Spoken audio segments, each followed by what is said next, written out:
Larry, we're back now with another session of what is just unequivocally becoming an historic citizens grand jury. We're going to have more expert testimony today from some of the most prominent experts in this field. Take it away, Larry. Let's do a little recap. We're in our 11th session of our citizens grand jury, and we were always ahead of the curve. As we began this process many, many months ago, having indicted Robert Mueller for trying to suborn perjury with my client, Dr. Jerome Corsi, to implicate the president in Russian collusion crimes. We moved on to Joe Biden, to Hunter Biden, and James Biden this spring. We've indicted them. They'll be getting notice shortly that they'll be tried. And of course, we indicted Mitch McConnell, who, much like the Bidens, was taking bribes under the table from China laundered through his wife, Elaine Chao. And now, of course, we're focusing on Dr. Fauci, and we're seeking his indictment as well. We're continuing to take testimony because new charges arise virtually every minute. Yesterday, there were emails that were released. We're going to talk about that ironically BuzzFeed got, which is unusual, an ultra-leftist rag of the left, but I guess they were curious as to what was going on, probably wanted to implicate Trump in something about this. But here's the bottom line, and I'm going to turn it over to Judy very quickly, Dr. Judy Mikovits, who's been out there for a very long time saying everything that now is being said today in large part. And there's a lot more that needs to be said, and we're going to recap that. But one of the things that I want to make clear, and we're going to be playing a video before we get to Judy Mikovits, Dr. Mikovits, of Mike Pompeo this morning on Fox and Friends. Fox has rediscovered this issue. In the beginning, they wouldn't discuss it, but now they need to get back their conservative viewers, so they're willing to discuss it. I mean, they are the WHORs that they are, but let's give them credit at least now that they're trying to boost their ratings again. But this is something that's been buried, and Judy and I have been on other networks, and those segments were pulled at the time when the left complained. The left never wanted to implicate communist China in producing an engineered COVID-19 bioweapon because to them, that's their mecca. I mean, Mao is a hero to the left and what came after him in communist China. But let's play right now, because this tells you something, and watch it for this basis, because there's going to be other indictments coming down, is that the fact that it is now coming out that COVID-19 was engineered, that it was sent over by Fauci for analysis, for testing in the Wuhan lab, the fact that it is a bioweapon, this has all been known by the U.S. government, even during the days of Donald Trump. We have an NSA. We have a CIA, and you're going to see Mike Pompeo, who was head of the CIA, and he's going to be asked a question. Did you know about this earlier? And he won't answer the question. He gives you a lot of gibberish, saying, well, it may be classified. Well, all he has to do is say, I know it's been engineered. I know it's a bioweapon. He doesn't have to in any way disclose sources and methods, which is his excuse. But as much as the left and as much as the Biden-Harris administration is now being vilified, the hard fact is that during the reign of Donald Trump, the deep state and our intelligence agencies knew this and kept it from the American people, just like they're keeping from us many of the aspects of the harmful effects of the vaccines that are now being administered. So let's roll the videotape, so to speak, and then we'll turn it over to Dr. Judy Mikovits to expound on what she's been saying for a year. Let's recap it. And she's also going to go forward on a PowerPoint demonstration of other things that she needs to bring to our attention, and then other matters as may arise in the course of this grand jury testimony. But let's play this clip of Mike Pompeo, and you're going to see just how dishonest our government is, both Democrat and Republican. All right, let's bring in Mike Pompeo, Fox News contributor, former Secretary of State. Good morning to you. Good morning. Good morning to you all. We'll start with your reaction on Dr. Fauci and everything that's coming out with him lately. He had his first interview with Nicole Wallace yesterday, and she really didn't grill him about those emails. What's your reaction about these 3,200 pages of emails that BuzzFeed got? So I've seen some of the emails. what really matters here is when it mattered most, when the Chinese were covering this up in early January of 2020, Dr. Fauci certainly would have seen the same intelligence that I saw. We would certainly have known that the risk that this came from the laboratory was real. We would have known that the Chinese Communist Party didn't want any of us to know that, and that raised red flags throughout the entire United States government for far too long. Dr. Fauci let those of us who are out there talking about it carry the mantle, and we couldn't get science. We got politics instead, and that's what you saw in the left-wing media. You saw politics trumping science, and that delayed our capacity to respond to what the Chinese Communist Party foisted upon the world. Directly affects our national security. Here's an example of some of the emails that I think are eyebrow-raising. This is an email to Dr. Peter Daszak. This is what he's responding after Anthony Fauci sidelined the talk of a lab leak. Quote, April 18th, 2020. I'm sure you remember this. I just want to say a personal thank you on behalf of our staff and collaborators for publicly standing up and stating that the scientific evidence supports a natural origin from COVID-19 from a bat to a human spillover, not a lab release from the Wuhan Institute of Virology. From my perspective, your comments are brave, and coming from your trusted voice will help dispel the myths being spun around the virus's origins. Now, your job, Secretary of State, knowing that that was going on behind the scenes, Anthony Fauci saying it happened by happenstance, wet market, as opposed to a Wuhan lab, where Tom Cotton was one of the first to say, let's look at that lab. Yeah, so Senator kind of got it right after that email that you described in early May. I began to talk about this as well. We knew that the evidence was accumulating, it was piling up, showing that the theory of the wet market didn't hold water, and that the much more likely scenario was that this had come from the virology lab in Wuhan. And this guy Daszak, the fellow that wrote this email, he's got dirty hands. He was involved in this laboratory. There was taxpayer money that was funneled through an alliance that he was responsible for. You know, too, Brian, he was one of the lead investigators that was sent in to take a look at this. What a joke. There's a lot of questions to be answered. I think Dr. Fauci has a lot of questions to answer, and this matters. Your point, Brian, about this being about American national security. That lab is still operating. That work is still going on there today, and we could have something like this happen again, and the Chinese Communist Party refused to tell us what they know. The United States, President Biden must demand that we get these answers, and we need to know how the U.S. government, Dr. Fauci, Daszak, all the folks that were involved in underwriting this laboratory, what they knew, when they knew it, because this will help us answer the important questions that will keep us all safe. Okay, that's the perfect segue to the question I have for you, Mr. Secretary. You've always been a straight shooter. We know there were some behind-the-scenes scuffles between the president and Fauci and you guys. Did y'all know something was going on behind the scenes, that there was this connection back then? What did you guys know at the time? So I have to be a little careful. You saw, Lawrence, what we were able to release on January 15th. Director Ratcliffe, the head of the DNI at the time, and I had been working for an awfully long time to get as much information released as we possibly could.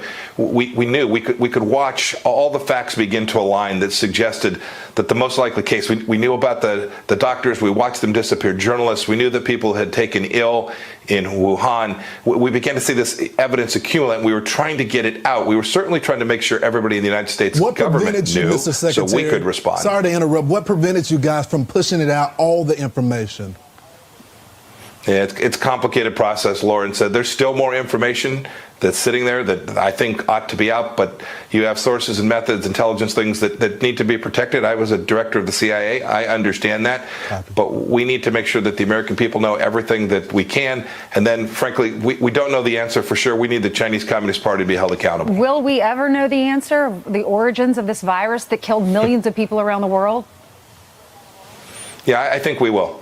It may take years and years and years. We know it has already taken too long. The Chinese Communist Party could answer this in 30 seconds if they chose to do so. But I think one day we'll know. Some brave Chinese doctor, some technician will break free and they'll share the information. We'll be able to validate what happened. We need to get the answer to this question. Right. I will say this, just in terms of what emails subscribe to what you're saying, this exchange between a scientist, Richard Henderson, to Fauci, he said, unusual features on the virus make up a really small part of the genome, so one has to look at very hard at all the sequences to see that some of the features potentially look engineered. Isn't that nice? So that might have been manufactured and made. Larry, I have one correction to what Secretary Pompeo said. The first person to speak about this was actually Dr. Judy Mikovits. Well, that's right, Jason. And if you can excuse the French, this is total bullshit. Let me repeat that. Bullshit. It's clear that he knows. Pompeo knew, director of the CIA, Secretary of State from the start. Oh, he can't release it because of sources and methods. Then he says, well, maybe we'll know in years. Well, we have total worldwide surveillance. We have satellite communications and intercepts. We knew from the beginning. President Trump knew from the beginning. As much as we like President Trump, he kept it from the American people as well, undoubtedly, because they didn't want to start something with China. Instead, he called the Chinese names, Kung Flu, this or that. And that was my criticism at the time. And we offered to have Dr. Mikovits meet with the president. The people in and around Trump didn't accept our invitation in that regard. And if you can find this, I want to show. Absolutely. And I want to reiterate to our viewers and potential participants in the Third Continental Congress, Larry, as you said, the fundraising effort here is not about making money, but everything that we do costs money. So getting the space and all that, we rely on we the people to support it. So I hope that people will visit freedomwatchusa.org and join us in Philadelphia. We've got some additional expert testimony. Where would we like to go now, Larry? Yes, let's go to John Cullen. I'd like John to introduce himself, who he is, also a true patriot who's not afraid to tell the truth and has taken some very important investigative stands on things. So, John, why don't you weigh in on this? And we'll begin it this week, and we'll hear much more from you next week. Thank you, Larry. It's great to be here. Real honor. Thank you. Hi, Dr. Judy. Good to see you. Good to see you, John. And hey, Kent. Good to hear you. I don't see you, but I hear you, Kent. And it's nice to know you're out there. I never get to see you, John. You can see me now, right? You can see me, right? Those glasses. Oh, well, that's as good as it's going to get. On. This is the formal John Cullen. Exactly. This is my grand jury outfit, Larry. I hope you sent me a noticed. bunch of information and some links, John. Where would you like me to begin? Let's begin with the PDF file, and then the PDF file will tell us when we're going to go to a video or something. There we go. All right. So by means of introduction to the grand jury, a little over 30 years ago, I worked at Oracle, and I was the program manager that put together the mapping system that Johns Hopkins has been using to track the coronavirus.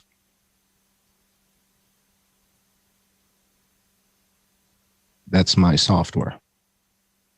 I built it. And early on during the outbreak, just using the map, this is the Johns Hopkins official map, I noticed that there weren't 10 people dead in Beijing. And so my testimony is going to build on the foundational testimony of Dr. Mikovits, Kent Hick and Lively. This is data to support their testimony. So everything I've heard from Dr. Judy and from Kent is supported by the data that you're about to see. My observations, my career background, I'm a quantitative analyst. So I look at data and I make data easier to understand quickly. And I've been using the CDC's website to do it. And so the first observations that made me dig into this deeper was that the Johns Hopkins reports were telling us that there weren't 50 people dead in Vietnam. And so I started to think more deeply about what I heard Dr. Judy say about how the virus itself, the SARS-CoV-2 virus, and the sickness that we're seeing in the hospitals may not, has that connection been made? So I started to dig in deeper. What I found was at the CDC's website, the United States was going through a dramatic influenza outbreak. In fact, beginning the first week, the first week of January of 2020, 4,000 people a week were dying in the United States from what's called PNI, pneumonia and influenza. And this was unprecedented. We've never saw anything like this before.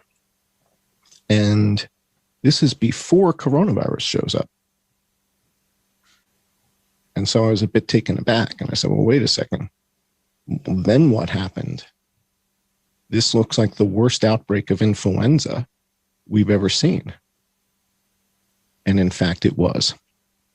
What the data shows is that the 2019-2020 influenza season in the United States, according to the CDC, was the worst in history. So the question is, can two viruses spread at the same time? Why not? Right? Could people have coronavirus and herpes? Sure. Why not? Right? Could some people have coronavirus and some people have influenza? Sure. Why not? We know what the influenza outbreak looked like before coronavirus arrived. Let's go to the next slide. So what you're looking at here is the CDC's mortality data. So this is different than the upfront surveillance. This is people who died. And what we see here, this goes all the way back to October 2016 to the present day, right? And this is direct from the CDC. And what you see is on the right-hand side, it's much bigger than it's ever been. Now let's go down to the next page. Let's keep going down. All right. I sent you a Time Magazine link. This is I think there's a link to this video. And this is Time Magazine in January of 2020 telling us this is the worst influenza season the CDC has ever seen. And Dr. Fauci told us 80,000 people died in 2017. So that would mean this is even worse. So this is Time Magazine. This was published in January of 2020. And I'd like to enter this into evidence, Mr. Klayman, if possible. This is Time Magazine telling us this is the worst influenza season the United States has ever seen. Yes, it is put before the grand jury. Actually, you don't need evidence in a grand jury, John. But it's more than sufficient because it does constitute evidence. You've just authenticated it, so it's even stronger than what you need to obtain indictments. Thank you. And people can check that video, John. I'll post a link in the description afterward, but in the interest of time, I'm going to allow you to continue with your presentation. All right. So Time Magazine and many other major media outlets tell us that we're in the midst of the worst flu season we've ever seen. And this is January 2020. The CDC mortality data is showing us 4,000 people a week are dying every week, January, February, March. 4,000 a week. Unprecedented. Let's go to the next page.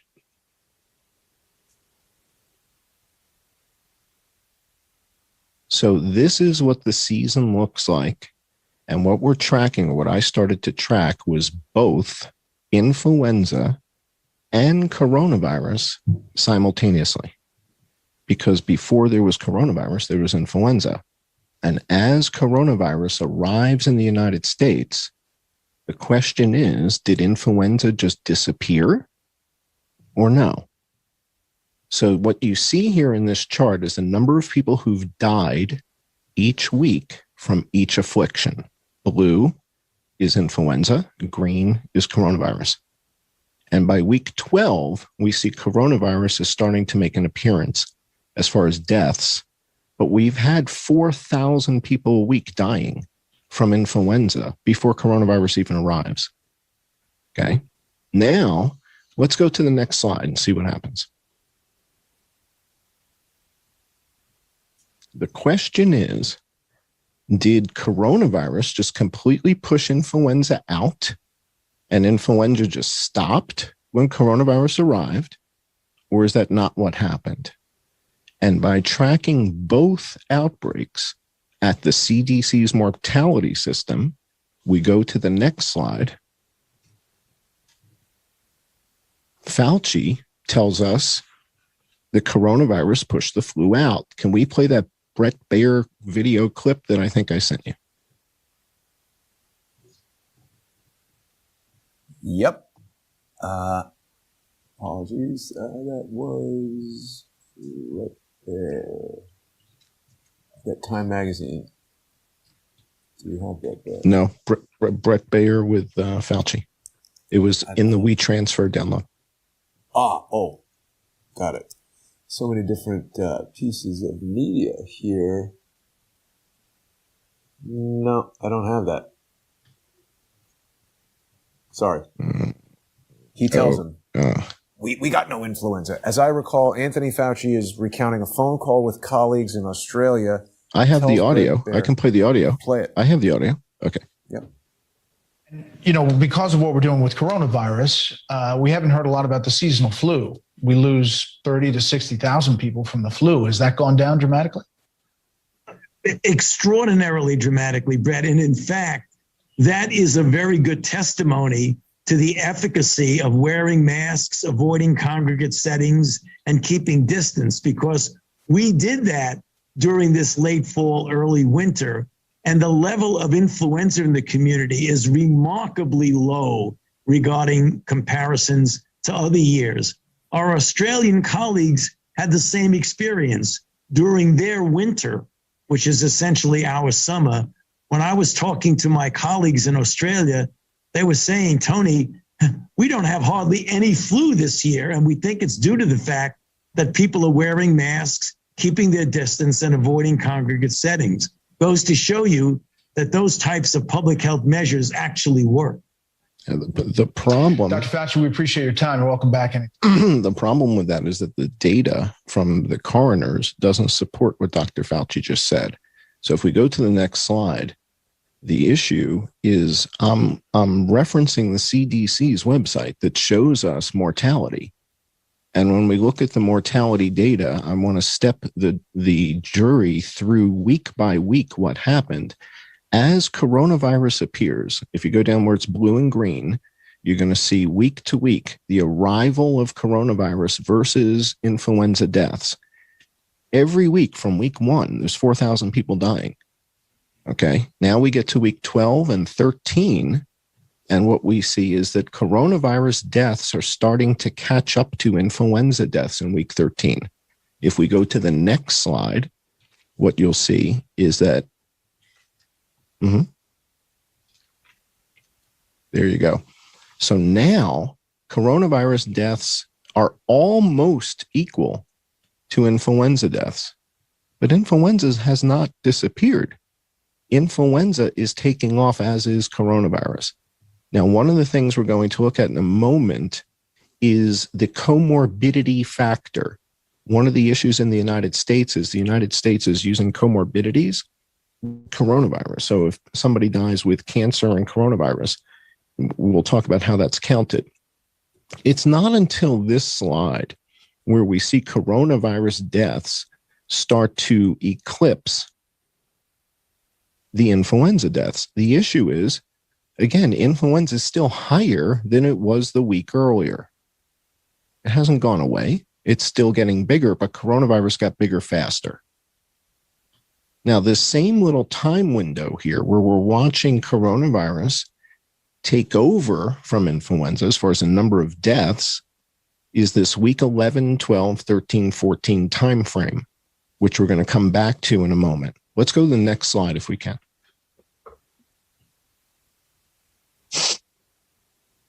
Okay, so now we see influenza starting to come down off of its peak, and we see coronavirus continuing to go higher.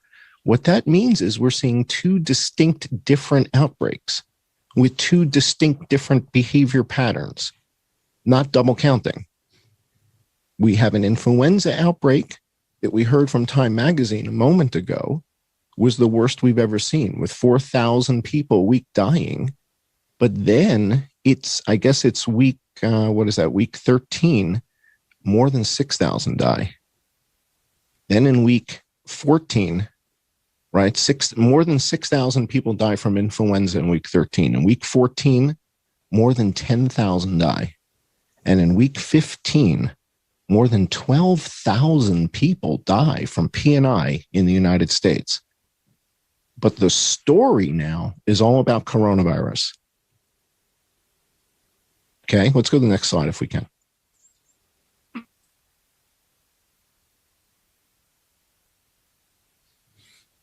So what you're seeing now is basically the two outbreaks happening simultaneously. One that started much earlier and one that came on strong. But if you go to the next slide, what we're going to start to explore now is the comorbidity factor here. This is what it looks like up until the present day. And what you see is that in the shape of the outbreaks are very similar. And in the valleys, there are weeks where influenza deaths are outnumbering coronavirus deaths. So the question is, why would the CDC, why would Dr. Fauci not want to tell everybody about this influenza outbreak that they were talking about in January? Why wouldn't they want to talk about it? And why does it seem like maybe he's fine talking about Wuhan and gain of function with coronavirus rather than talking about gain of function with the Spanish flu? Because what this outbreak appears to be is the worst influenza outbreak since the Spanish flu in the United States. 274,000 people died in the 2019-2020 season. And you haven't heard a whisper about it because of coronavirus or because of which strain of influenza this might be. There is a strain of influenza that was reconstructed by Dr. Fauci and Dr. Taubenberger. And this goes back to the testimony of Dr. Mikovits. Dr. Mikovits says this is bigger than Dr. Fauci. There's more people involved here. Jeffrey Taubenberger was the one who resurrected or reconstructed the Spanish flu from Breivik Mission, Alaska. But it was Dr. Yoshihiro Kawaoka from the University of Wisconsin that did the gain of function on it. And we'll talk about that in a moment. Can we go to the next slide? All right, so this is influenza and coronavirus, neck and neck. And if you look at the data up on top, Jason, if you zoom into the heading on the top there, total COVID deaths, 205,000. Total influenza deaths, 274,000. So when Kent Hickenlively says Dr. Fauci is not an honest guy, there's something called lies of omission, which is where you don't tell people something that's kind of important, like 4,000 people a week died of influenza every single week in 2020. This has never happened historically. I have the data to show this to the jury. This has never happened. So given that there are antiviral treatments like the one that Timothy Cunningham was championing, Xofluza. Timothy Cunningham said Xofluza is borderline a miracle drug. Why are we spending so much time and energy on vaccines? Xofluza is one tablet, one pill that treats H1N1. One dose, one pill, one tablet from Genentech. They must not be part of the inside circle. Let's go to the next slide if we can. What is the number one comorbidity of coronavirus deaths? So of people, of the 600,000 Americans that have died with coronavirus, what is the number one comorbidity? According to the CDC, it's on the next slide. And it's influenza. More than half of the people that died with coronavirus had influenza. But we just heard Dr. Fauci say there was no influenza with Brett Baer. But the data, according to the coroners, says something different. So again, this is the CDC's website that I'm using to get this data from. right? And this is just math. I'm not interpreting it. Just one is bigger than the other, right? So people with influenza and people that don't have influenza, there's not much interpretation here. All right, let's go to the next slide. All right, so then as a data analyst, what I started to do was look at the different groups by age and see by age category, were more people dying with influenza or without influenza with COVID? And it seemed that in every single age category, can you zoom into that legend, Jason, in the middle of that slide there, which shows us what blue and green are? Yeah. So one is deaths with COVID and pneumonia with and without influenza, right? So one has no influenza and one is everybody else. So the blue are people that do not have influenza and the green are the people that do. And what you see is there's a lot of people that have influenza with COVID, but nobody talked about that. Now, the reason this is important is there is no FDA approved therapeutic treatment for coronavirus that the WHO has authorized. Yet there is for the influenza. When we look at children under 1 year, 1 to 4 and 5 to 14, most of the kids that died with coronavirus, according to the CDC, also had influenza. Most of them, way more than 50%. Yet, were they treated therapeutically with antivirals? Let's go to the next slide. We get to comorbidities. In the comorbidity section on the CDC's website, what they explain is that 5% of the big number are people who died just with SARS-CoV-2. The remaining 95% of the people had on average 4 comorbidities. So if you have an average of 4, well, that means there's a bunch of people that have got 7 and 8 comorbidities, right? So these are things like cancer, Alzheimer's, right? Other terminal conditions. But what we look at is what's the number one comorbidity? Influenza. Influenza P&I by far is the number one comorbidity according to. Now, the question then is, why would they not tell us about this second affliction? Because if it's an evil one, you know, when Dr. Judy, I think, is just scratching the surface and, you know, not telling us, you know, when you talk about USAMRID, right? When you talk about the stuff done at Fort Detrick, this particular 1918 strain is the deadliest virus on the planet. And they've been doing gain of function research on it at University of Wisconsin. No wonder Fauci wants everybody talking about Wuhan, because he doesn't want them talking about Taubenberger. He doesn't want them talking about Kawaoka and the reconstruction of the deadliest virus on earth. He wants you talking about China. Blame it on China. Blame it on the bats. Keep looking in Wuhan. This has so here's why we come back to the maps. Why are the maps relevant? Because there aren't 10 people dead in Beijing. Because there aren't 10 people dead in Shanghai. Because there aren't 250 people dead in Hong Kong.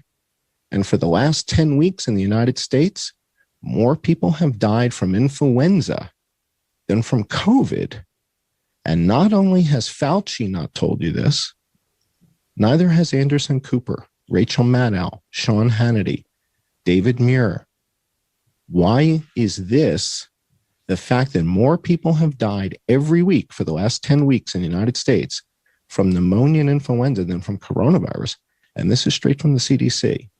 The reason must be that the strain of influenza points right back to Walter Reed and Taubenberger and Fauci, and it's got his fingerprint on it. The minute you saw this, Dr. Mikovits, if I showed you the 1918 H1 strain, how long would it take you to figure out, oh my God, is this what I'm looking at? Right? I mean, would it take you an hour? Would it take you 45 minutes, 20 minutes? No, How long would it take you as an expert to figure out what you're looking at? Oh my God, this is, where did you guys find this?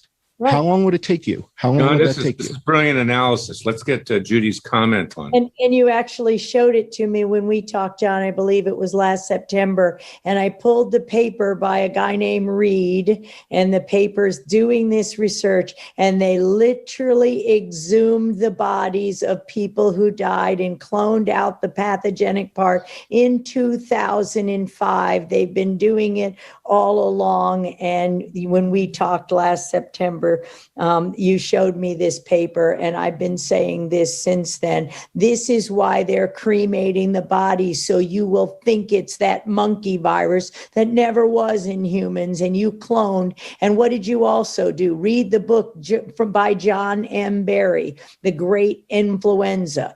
Oh, that book reads like prophecy, just like our book, Plague of Corruption. Yeah, you put them in a mask and you destroy their immune system. And then you add a vaccine program. The flu vaccine drove COVID and the mask. And we've known it all along. And this is what Professor Luc Montagnier said last September as well. The risk is... We have Dr. Fauci on video telling us that the influenza vaccine is at best 30 to 40% effective against influenza going into this 2020 season that they said was the worst season in history. So he tells us it's ineffective, right? I mean, if you got your stuff right 30% of the time, you get fired, right? Most jobs, if you get it right 30% of the time, you get fired.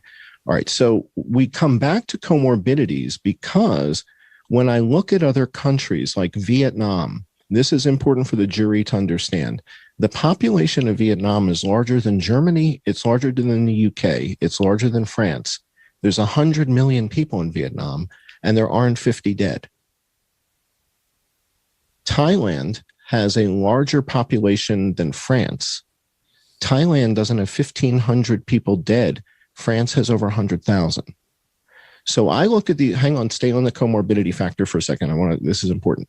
So what the CDC is telling us is that 5% of the 600,000 died just with SARS-CoV-2. Now, Dr. Judy, you've been saying for a year, I'm not certain that the SARS-CoV-2 virus is causing this horrific thing that I'm seeing people with the lungs falling apart into jelly. I'm not convinced that's that. Well, guess what? The CDC is telling us, 28,834 of the people died just with SARS-CoV-2. All these other people either have influenza, Alzheimer's, cancer, some other affliction, and many of them have 4 of them. So if we take this 28,800, go to the next page, Jason. If we go to the next slide, I wanted to put this in perspective.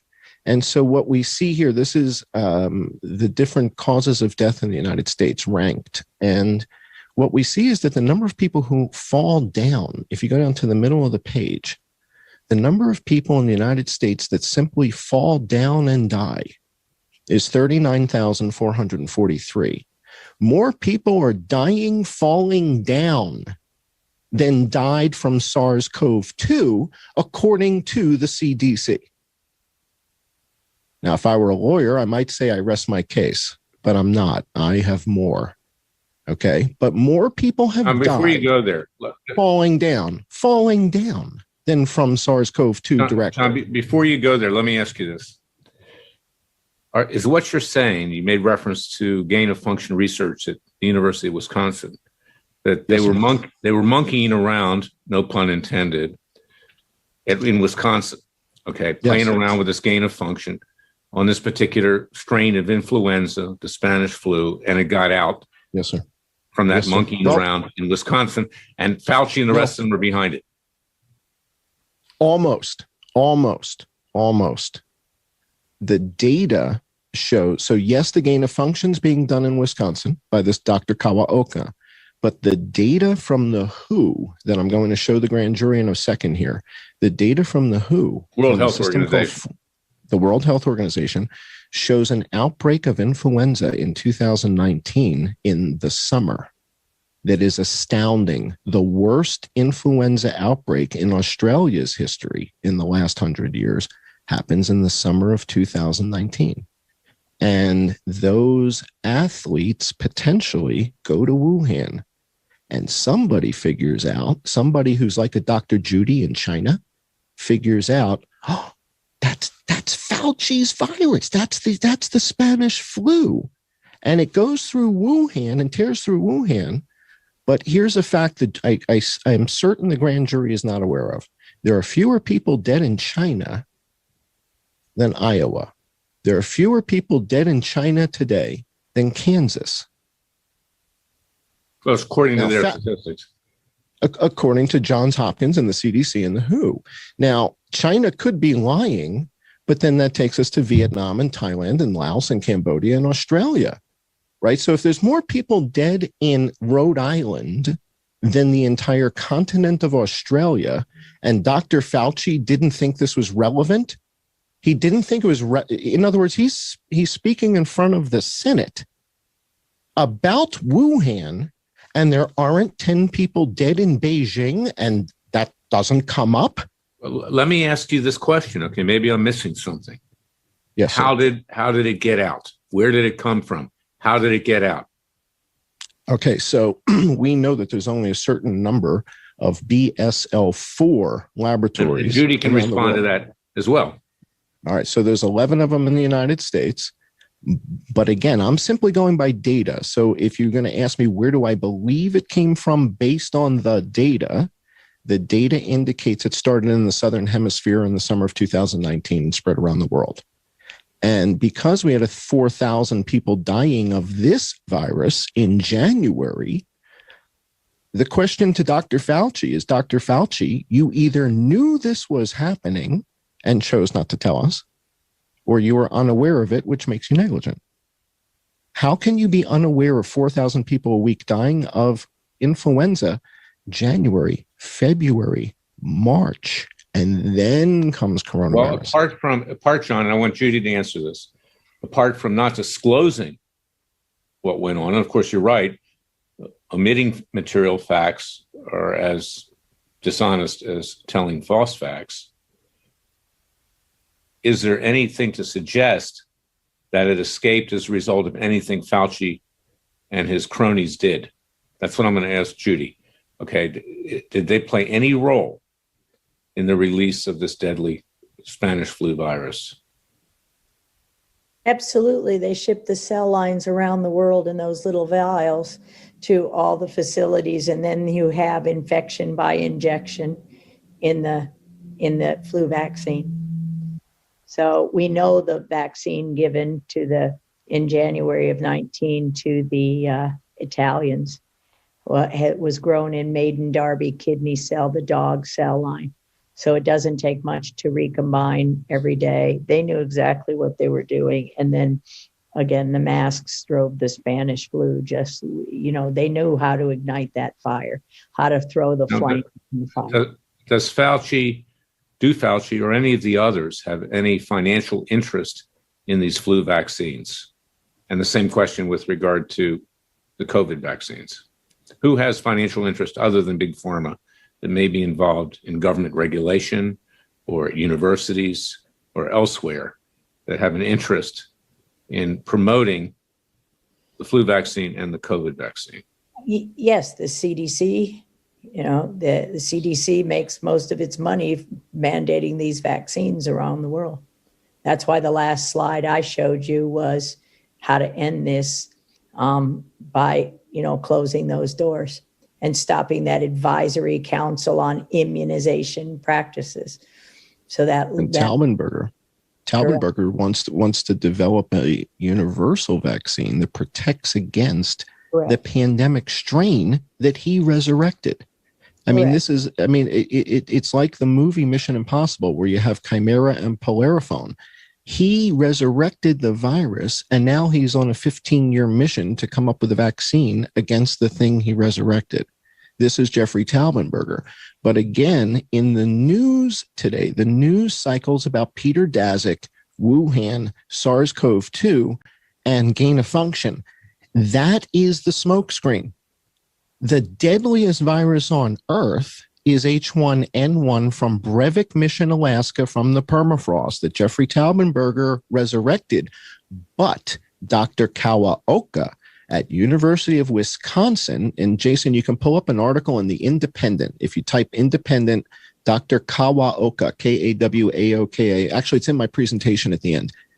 This article explains, and Google fellow Ray Kurzweil, fellow at Google, came out and wrote an editorial in the New York Times with Bill Joy, the founder of Sun, and said, what are these guys doing? You can't do this. You can't resurrect the deadliest virus on Earth. And it turns out Kawaoka's lab is BSL-2. I think my dentist's office is BSL-2, right? What's BSL-2?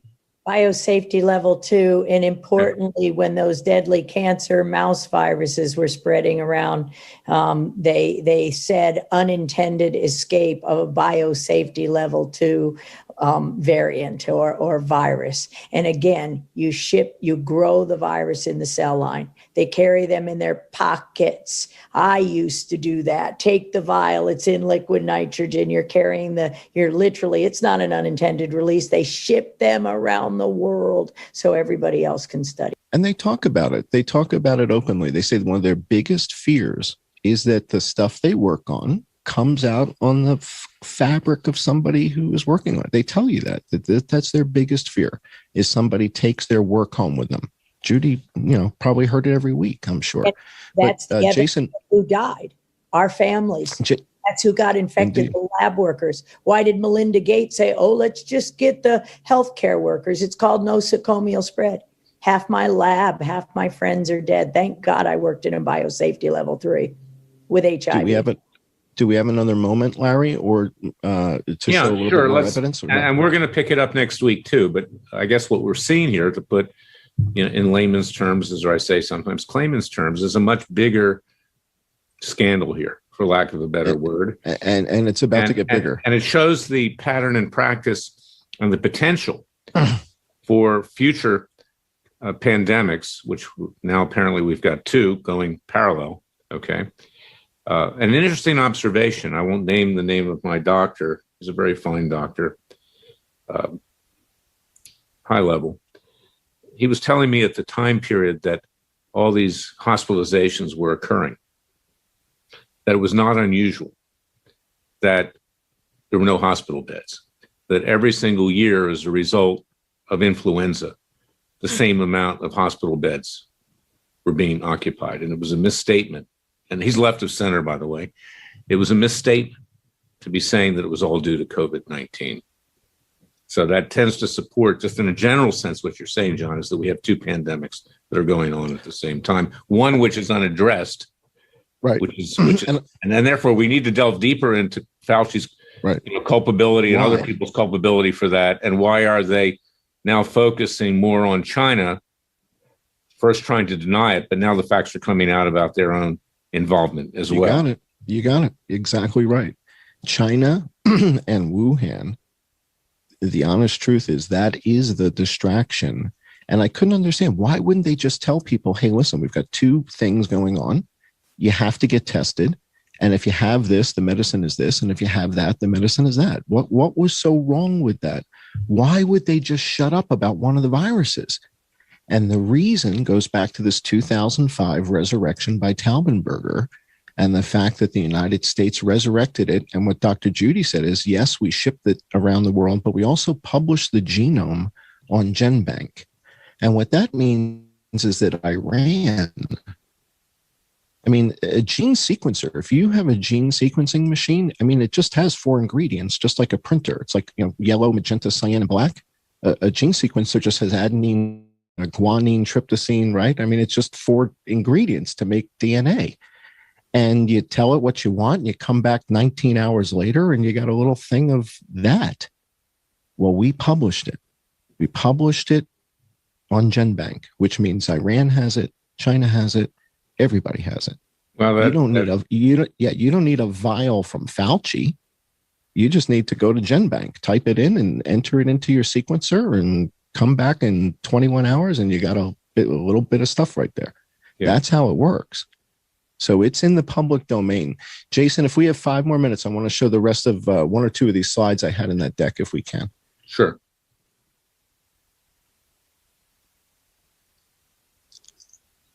Where would you like to go, John?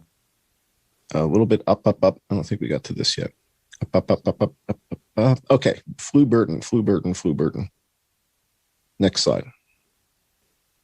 All right, the CDC, and this is something that when Dr. Judy and I first met, we talked about this, and this was something Dr. Judy said, yes, I know about this. So Dr. Judy, I'm going to ask you to add some color commentary here. After the 2009 H1N1 outbreak that supposedly only killed 12,000 people in America, it was declared a global pandemic, but only 12,000 people died. After that, the CDC came up with something called influenza burden. And influenza burden was a complex calculation. The report that we have from the 2019-2020 season that I just showed you, the calculation in the mortality system shows 274,000 people died. So why would this system show us 22,000? Because influenza burden is different from how many people died. Influenza burden is a complex calculation that Dr. Judy educated me on and said, oh yeah, they came up with this right after 2009. And this is a complex formula that I'm going to show you in a second. But Jason, if you can go up, maybe half a dozen slides up. Yeah. Up. Okay, stop there. Up, go back down. That's a little too far. A little further down, one more. All right, we talked about more people were falling down than died just of SARS-CoV-2. And let's go to the next slide. So the next slide, so the number of people who died with SARS-CoV-2 with no other comorbidity versus fall. Okay, next slide. And here we go. All right, so Larry, you just said that this seems to be bigger than we expected. This is bigger than just SARS-CoV-2 and COVID and Wuhan. And the answer is, I believe that to be true. When we're talking about why would this virus just create such weird behavior, why would nobody want to talk about it? If you zoom out, Jason, I published this paper in October, right after Dr. Judy was on the show, I think. And what I noticed was there was a paper from the CDC saying there's no influenza in the United States, Australia, Chile, and South Africa. But Jason and I, on my show, had been looking at other countries in Europe using this very system. And so I was like, yeah, but what about Bulgaria? What about Austria? What about Switzerland? What about Sweden? What about Norway? Why did you guys stop at just 4 countries? So if you go to the next slide, Jason, what the jury is going to see here is that the World Health Organization basically said that influenza stopped in week 11 globally. It just stopped. Now, we're talking about the deadliest virus potentially on Earth, and the number of people who were dying was dramatic, and then it just stops. This is the World Health Organization now. This isn't the CDC. So when you want to talk about subterfuge, how do you get all these countries to just stop with influenza at the same time? How does this happen? This was a coincidence that I found to be remarkable, so I wrote a paper about it. And there's a saying in chess, there's a play in chess called the Queen's Gambit, which is where you sacrifice your queen knowingly in order to lull or draw your opponent into a bad play. And so my paper came to the conclusion that influenza must have been eradicated from Earth like smallpox. Must be gone. Must be, right? There's no data. We don't see it anywhere, so it must be gone. And then Fauci comes on and tells Brett Baer, yes, it's gone. And then the Associated Press picks up the story the day after I published the paper and says, yes, it's gone. Can you zoom out and show everybody that that's the Associated Press says amid the COVID-19 pandemic, flu has disappeared in the USA. And the day after Dr. Judy came on the show with us, actually 48 hours later, CBS published a paper saying that any comparisons between COVID-19 and the Spanish flu are dangerous. Now, who the hell was making that comparison other than Dr. Judy and I in September? And the article came out less than 48 hours later, basically saying this is conspiracy bunk. And we were talking about lung tissue damage. We're talking about cytokine storms and similarities in afflictions. How is this? We're just having adult conversations as educated adults. If I may weigh in here, I had to laugh a little bit because the other thing that's gone is AP's building in Gaza. I guess that's no longer in existence either. But that's neither here nor there. Indeed. Indeed. Housing Hamas. I mean, this is the integrity of Associated Press and the rest of the left. Indeed. Well, they want to shut it all down. Yeah, they worship at the altar of government, and they worship at the altar of Fauci. The evidence of that, I believe, is the fact that you have not heard that there aren't 10 people dead in Beijing. There aren't 10 people dead in Shanghai. There aren't 250 dead in Hong Kong. And yet America's been sold this story that this is the China virus that came from Wuhan. There's more people dead in Iowa than China. There's more people dead in Kansas than Korea. How did that happen? Why did that happen? Was this a cover-up for a different virus that had somebody's fingerprints on it? We don't want to diminish. I know you're not trying to do this, John. We're not diminishing the impact of COVID-19. What we're saying is that is substantial. It's big. It's harmful. It's destructive. But there's something else out there. There's something else out there that is even more destructive that we're not being told about. And the answer is why. And we have to get to the bottom of it. And who was responsible for resurrecting a more deadly virus? And as far as Fauci is concerned, what was his role in either helping it be resurrected or covering up? And what's the profit motive? Because that's what it all revolves around in doing it. Imagine Fauci has two pets, a pit bull that's very poorly behaved and bites people, and a grizzly bear that's even worse. He doesn't want you talking about the grizzly bear right now. He wants all attention on his pit bull because he's got a grizzly bear that's mauling everybody, and he does not want you to know about it. Let's go back to that chart, Jason, because I want to show people the difference between the influenza P&I deaths and the 5%, which is the real number of people. So in other words, if you wanted to compare the United States population to a place like Malaysia, you would get a fair comparison if you look at that 5% number. So let's go back to that chart, Jason. So let's go past the next slide. Yeah. So this is this definition of influenza burden. It's very complicated. Can the audience see this? This is the influenza burden definition. And this is very complex. A lot of authors. It's not how many people died. It's hospital beds divided by utilization minus how many bedpans you use in a 24-hour period. And did you or did you not want the special meal? It's a complex formula. And one of the things in the formula is how many people died.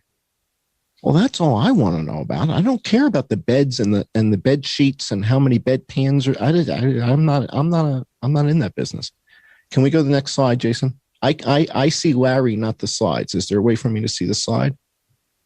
I think that's controlled on. Okay, I see it now. There I go. I got it. Okay, let's keep going. So this is influenza burden and the complex definition of it, as opposed to how many people died from flu. So when you hear 22,000, it's this. This is 22,000. 274,000 is when we go to the spreadsheet and just add it up. That's how many people died. So here you see the pyramid. The top of the pyramid is how many people died. The formula is some complex ratio of hospitalizations, symptomatic illnesses, adjusted rates of hospitalizations. This is nonsense. And I challenge Dr. Walensky to show me exactly how she gets to 22,000 from 274,000. Show me the math. Show me the math. How did we get from 274 P&I deaths to 22,000 influenza burden using your formula, using your pyramid. And one could also say, show me the money, because that's what's behind most likely the entire scandal. I'm just going to keep it to the math. I'm going to stick to the evidence and no inferences. I don't want to suggest anybody did anything untoward. I just want to stick to the math. So let's go to the next. Jason, I want to see this slide again. I do that. All right. So the other thing that we do know, Dr. Judy, is that the only therapeutic treatment for coronavirus has been remdesivir, which is strange because the FDA didn't approve remdesivir for Ebola, which is what it was designed for in the first place. And it never really made a whole lot of sense. Well, why would we go to an Ebola drug to treat coronavirus? Why wouldn't we check with, mumps or chickenpox? Or why would you even think the Ebola vaccine or the Ebola treatment? Let's cut it at this point, and we're going to pick it up next week, John, because we're going over 2 hours, and we want to maintain the attention of the grand jurors. But let Judy answer your question on that, and then we'll conclude it for today, and we'll pick it up, hopefully, with all of us next week, because this is an evolving story, to put it mildly, and we need to get to the bottom of this as well. It's very important what you just presented, John, in a very detailed and very professional way. Oh, thank you. Judy, if you can comment on this. Judy may not be there. Yeah. Oh, she's there. Yeah, I am here. I killed my computer. I'm just not, it's amazing. Yes, remdesivir for Ebola, and it goes to the heart of what I was saying before, because these things have been spread in the vaccines, for decades. So they're both there, and it's cover up and kind of murder. And this is why remdesivir wasn't working. So I just got to think about it for a week or so, because I'm just dumbfounded listening to this right now. Yeah, the WHO doesn't recommend it. The WHO says, no, remdesivir doesn't work. Right. They don't recommend it at all. So it's the only thing the FDA has approved. Yeah, so it wasn't approved for Ebola. That tells you what I said about corruption. Exactly. Right. Exactly. Yeah. And that's why I said I believe my testimony would build on Dr. Judy's testimony and just fill it in. Let's just say as a general rule, and getting a little bit beyond this legal proceeding in terms of seeking indictments, but it's why the American people need to take everything with more than a grain of salt, is that they can't take things hook, line, and sinker. As Ronald Reagan said, the scariest words in the English language are, "Hi, I'm here from the government and here to help you." They're not here to help you, believe me. They're here to feather their own nest, to line their own pockets, and to acquire more power. And that's why we need to declare independence again. It's much worse today than it was on July 4th, 1776. The powers that this government has control of are much greater than King George III had. And I was always saying, when I joined the NSA back in 2014 and 2015 for mass surveillance, that if King George III had an NSA, our founding fathers would have never made their way to Philadelphia. They would have been picked up, arrested, and executed before they got there. And indeed, today we have the FBI being used as a Gestapo by Biden and Harris out in the countryside, rounding people up. Already 450 people have been arrested. Many have been convicted simply for going, in large part, to support President Trump on July 6th. This is what we're dealing with, and this is why the Citizens Grand Jury is so important. So let Dr. Judy think about that for a week. We'll reconvene next week, same time, same place, same station. And in the meantime, I thank our grand jurors. We will be augmenting the indictment that we're going to be putting forward based on a lot of this new information. And I'm going to also be including counts with regard to the deaths of the people that have occurred, negligent homicide, and perhaps even greater than that. So we will be building the record. And thank God that Dr. Judy and Kent and you, John, all have, whether people are willing to recognize it or not, a tremendous degree of credibility, because what you have been saying has proven to be true. You've now proven it, John, with statistics, Judy with her expertise, knowledge, and experience, and knowing these people, knowing how they operate, and with our own life experience, contracting deadly viruses, and also with regard to the fact that our own so-called Justice Department. And this is one aspect of what we're going to be putting forth to the Third Continental Congress. You can go to freedomwatchusa.org and be part of that. All of our participants will be part of that. But we need an independent Justice Department separated from the executive branch of government and from the legislative and from the judicial branch. So it's no longer influenced by politics. And if we had that, you wouldn't need citizens' grand juries. But we don't have that. And what we've got right now is a compromised and corrupt Justice Department and FBI that do the bidding of the political hacks that run this country. That's my final word for today. Jason, you want to close it out?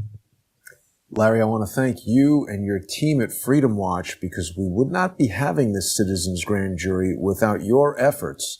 And our viewers and people around the internet and around the world can support your team at Freedom Watch by going to freedomwatchusa.org and tapping on the donate button. I think patriots are going to want to join us in Philadelphia, Pennsylvania, July 5th and 6th later this year. Sign up now and make your tax-deductible contribution of $150 so we can see everyone in Philadelphia. I also want to thank Larry, our just really fantastic expert witnesses today, each of which has presented extremely compelling evidence and testimony. I want to remind viewers that they can support Dr. Mikovits and Kent Heckenlively by purchasing their book. You can pre-order Plague of Corruption now, and there are several books that they've released. So even if you can't read, buy these books, support Dr. Judy and Kent. And I mean, this is an incredible fight. It's just shocking to hear what Dr. Judy has been subjected to. And certainly, if the founding fathers were attempting to do this, their bank accounts would have been seized on the way. So Dr. Judy has endured a hellish resistance. And finally, I want to remind our viewers that they can subscribe to the John E. Hoover YouTube channel by just searching for John E. Hoover on YouTube. Larry, John's research has brought him under attack. He's been spoofed. So people want to make sure they're signing up for the proper John E. Hoover YouTube channel. 38,000 subscribers at the time of this broadcast. I also want to let people know that they can see John each Friday on his sponsor exclusive show on Crowdsource the Truth. They can become sponsors and watch John's show by going to subscribestar.com/IamJohnCullen or patreon.com/IamJohnCullen. And people can support this program and Crowdsource the Truth by going to subscribestar.com or patreon.com/Crowdsource the Truth. I want to thank all of the sponsors that make these broadcasts possible. We are under increasing pressure from YouTube and outside sources who don't want you to hear this information. So please, in order for this news to be by the people, for the people, and of the people, we rely on your support and sponsorship. So please become a sponsor today. Thanks, everybody, for watching. We'll see you next week for another session of the Citizens Grand Jury. Thank you, Jason. God bless to everybody. Let us pray that this country will be saved.